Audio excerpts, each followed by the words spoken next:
Ng araw, ako po si Luis Nathaniel A. Alcobendas, mag-aaral ng Malagasang 3 Elementary School.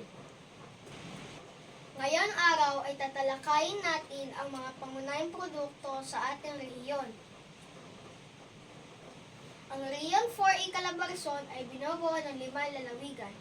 At ito ay ang Cavite, Laguna, Batangas, Rizal at Quezon.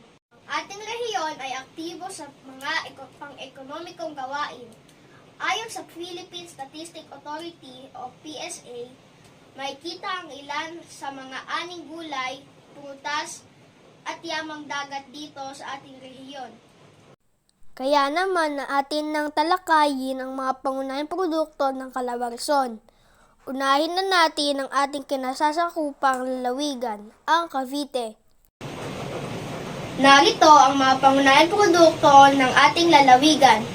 At ito ay ang mga tahong, pinya, niyog, palay, longganisang imus, mais, at kape.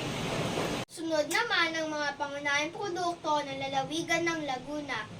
At ito ay ang mga lansones, tubo, pag-uukit ng kahoy, kesong puti, niyog, at materyales sa Barong Tagalog.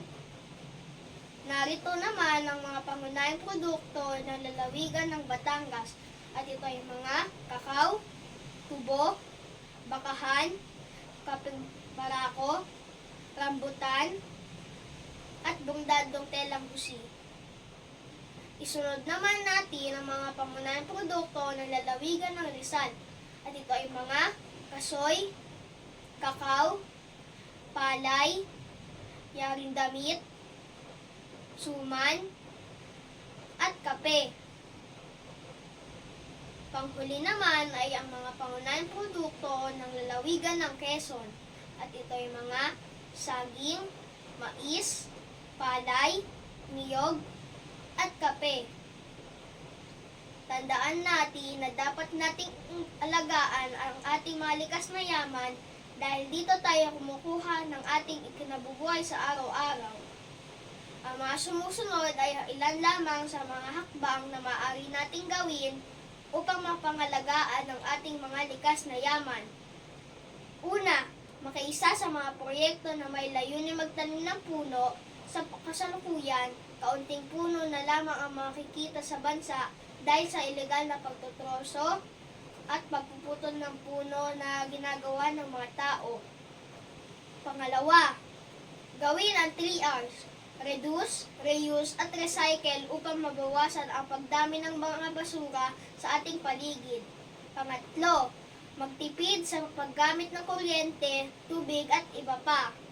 Pang-apat, sumali sa mga kampanya laban sa mga ilegal na gawain tulad ng deforestation, illegal mining at iba pa. Pang-lima, susumbong sa otoridad ang sinumang mahuli na gumagawa ng mga ilegal na gawain sa ating likas na yaman. Ating pakaingatan ang ating mga likas na yaman sapagkat ito ay biyaya na galing sa ating poong may likha. Hanggang sa muli, maraming salamat!